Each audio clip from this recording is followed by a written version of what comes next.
Hello class 11th, welcome to the easy eco class. जैसा कि आप सब जानते हैं, अभी तक हमने अपना लॉ ऑफ डिमांड टॉपिक और आपका derivation of demand, law of demand, ये सारी चीज़ें पढ़ ली थी। अब आपका नया टॉपिक है आपका reasons for law of demand. क्या ऐसे रीजंस हैं जिससे कि लॉ ऑफ डिमांड आपका कर्व आया, ठीक है। क्या है लॉ ऑफ डिमांड के रीजंस, आइए चलिए पढ़ लेते हैं एक एक करके। गाइस पढ़ लेते हैं reasons for law of demand. क्या क्या ऐसे रीजंस होते हैं जिससे कि लॉ ऑफ डिमांड होता है हमारा कर्व। फर्स्ट रीजन है आपका सबसे main reason, law of diminishing marginal utility. Law of diminishing marginal utility जो हमें ये बताता था कि जैसे जैसे कंज्यूमर ज़्यादा से ज़्यादा यूनिट्स कंज्यूम करता रहेगा, उसके सेटिस्फैक्शन कम होती जाएगी, ठीक है। तो ये आपका मेन इफेक्ट है लॉ ऑफ डिमांड का, रीज़न है ये। इनकम इफेक्ट, कंज्यूमर की इनकम भी डिसाइड करती है डिमांड का कर्व। जैसा कि मैंने बताया था कि इनकम आपकी अगर इंक्रीज होगी तो ऑब्वियसली आपकी डिमांड इंक्रीज हो जाएगी, इनकम आपकी कम होगी तो डिमांड भी आपकी कम हो जाएगी, ठीक है। डिफरेंट यूजेस, किसी एक कमोडिटी के अलग अलग यूजेस भी लॉ ऑफ डिमांड के रीजंस हैं। नेक्स्ट है आपका एडिशनल कस्टमर्स।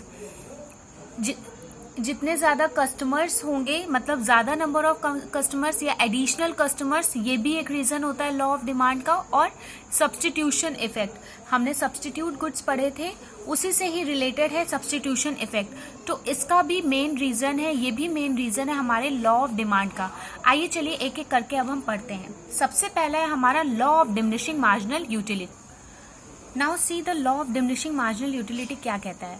हमने ये पढ़ा था कि जो law of diminishing marginal utility है वो ये बताता है कि जैसे जैसे कोई भी कंज्यूमर किसी एक कमोडिटी का यूनिट्स कंज्यूम करता जाएगा, वैसे वैसे उसका सेटिस्फैक्शन लेवल या यूटिलिटी जो उसको डिराइव्ड होगी वो वैसे वैसे कम होती जाएगी। मार्जिनल यूटिलिटी हमने पढ़ा था एडिशनल यूटिलिटी बोलते हैं, ठीक है। पढ़ लेते हैं क्या लिखा है। If a consumer gets more satisfaction, अगर कंज्यूमर को ज्यादा सेटिस्फैक्शन मिल रहा है किसी कमोडिटी से, ही विल पे मोर, तो वो ज्यादा पे करेगा, ठीक है। अगर हमें कोई चीज खाने में अच्छी लग रही है या हमें कोई चीज सेटिस्फाई कर रही है तो हम ज्यादा पैसों में भी उसको खरीद सकते हैं, ठीक है।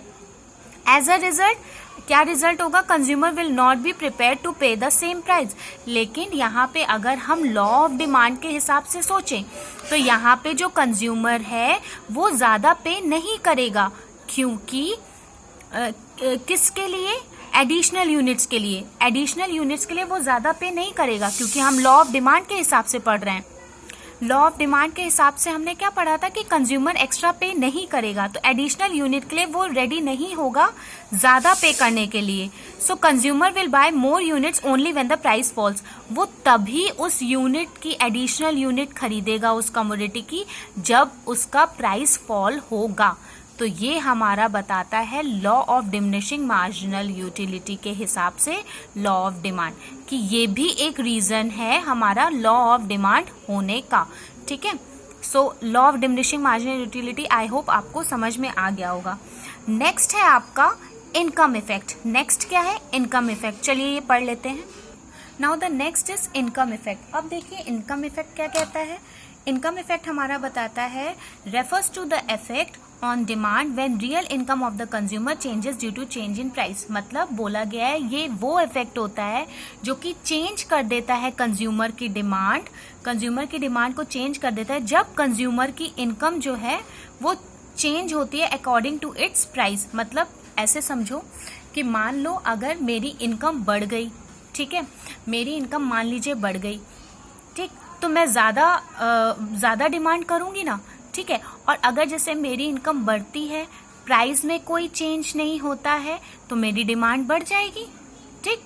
अगर मेरी इनकम कम होती है, प्राइस में कोई चेंज नहीं होता, तो मेरी डिमांड कम हो जाएगी, ठीक है। तो ये होता है इनकम इफेक्ट। एक एग्जाम्पल से समझो, मान लीजिए मैंने 4 चॉकलेट्स ली, ठीक है, मेरी इनकम थी, पॉकेट मनी थी 40 रुपीज़, ठीक। मैंने 4 चॉकलेट्स ली, मेरी 40 रुपीज़ पॉकेट मनी थी, और चॉकलेट्स जो थी वो 10 रुपीज़ ईच थी, ठीक है। अब क्या हुआ, कि मैंने देखा कि अभी तक मैं इतना लेती 4 चॉकलेट्स लेती थी, लेकिन जैसे ही चॉकलेट का प्राइस 10 से 8 हुआ, मतलब जैसे ही चॉकलेट का प्राइस जो 10 था तो 8 हो गया, तो प्राइस हमारा फॉल हो गया, प्राइस हमारा कम हो गया।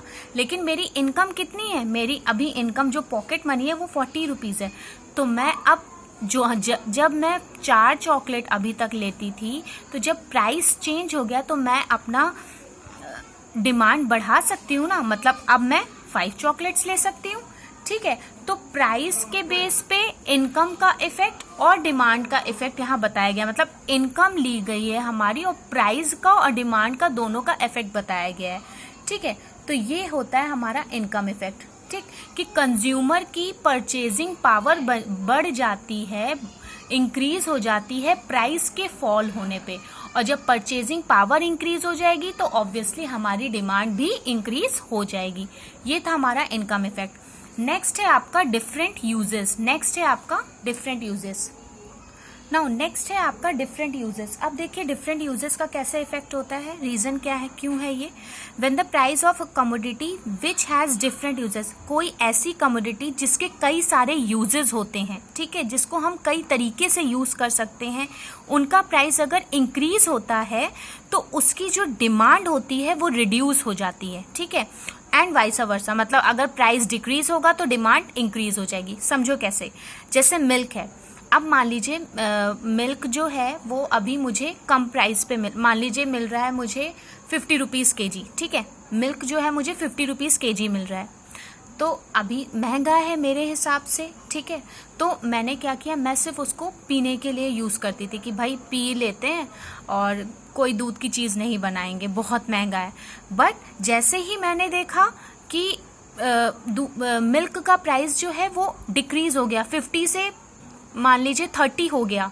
ठीक है, तो मैंने उसके डिफरेंट यूजेस चालू कर दिए। अब जैसे क्या होगा, मिल्क का प्राइस डिक्रीज हो गया तो अब मैं उसे चीज़ भी लेने लगूंगी, मैं कर्ड भी लेने लगूंगी, मैं बटर भी उससे बनाने लगूंगी, बिकॉज प्राइस डिक्रीज हो गया है। तो जब प्राइस डिक्रीज हो जाएगा तो इसके डिफरेंट यूजेस की डिमांड जो है वो इंक्रीज हो जाएगी, और अगर प्राइस इंक्रीज हो जाएगा तो इसी के ही डिफरेंट यूजेस की डिमांड जो है वो डिक्रीज हो जाएगी।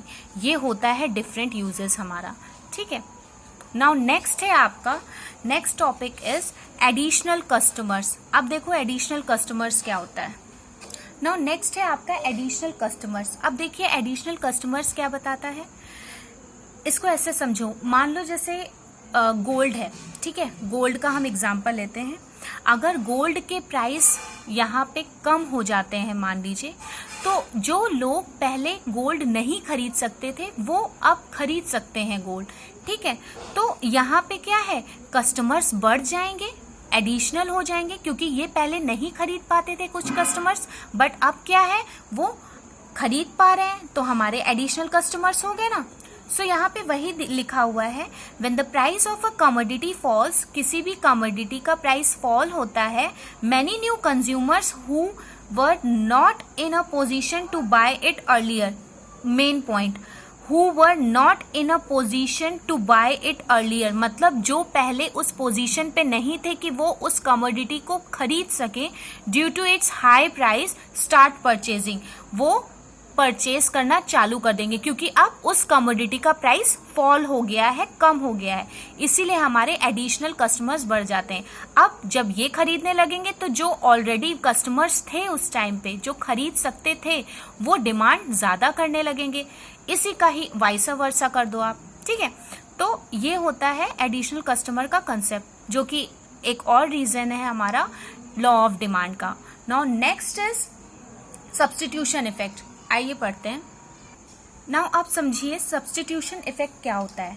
हमने पढ़ा था सब्स्टिट्यूट गुड्स में कि ये एक दूसरे के बगैर चल सकते हैं। ठीक है, अगर किसी का प्राइस बढ़ गया मान लीजिए, तो उस किसी और के प्राइस की डिमांड बढ़ जाती है। यही पढ़ा था ना, जिसमें हमने टी और कॉफी का एग्जाम्पल लिया था। अब देखिए ये क्या बताता है, refers to substituting one commodity in place of other. When it becomes relatively cheaper. मतलब यहाँ पे हम क्या करते हैं कि अगर एक कमोडिटी की प्राइस बढ़ जाती है हमारी, तो हम सब्सटीट्यूट, उसी के ही सब्सटीट्यूट गुड में शिफ्ट हो जाते हैं और उसकी हम अपनी डिमांड बढ़ा देते हैं। अब फॉर एग्जाम्पल मान लीजिए पेप्सी है हमारा और कोक है, तो ये दोनों सब्सटीट्यूट गुड्स हैं, ठीक है। मान लीजिए पेप्सी के प्राइस में फॉल आ जाता है, पेप्सी का जो प्राइस है वो कम हो जाता है, ठीक है, और कोक के प्राइस में कोई चेंज नहीं आता है, नो चेंज। तो जो पेप्सी की डिमांड होगी वो क्या होगी, बढ़ जाएगी, ठीक है, मुकाबले कोक के, क्योंकि यहाँ पे जो है हमारी पेप्सी का प्राइस कम हो गया है, इस वजह से जो लोग कोक पे थे वो इधर पे शिफ्ट हो गए आके। तो ये भी एक मेजर रीजन होता है लॉ ऑफ डिमांड का। सो हमारे इतने ही पॉइंट्स थे लॉ ऑफ डिमांड के। नेक्स्ट है आपका exceptions to law of demand. अब हम एक्सेप्शंस पढ़ेंगे।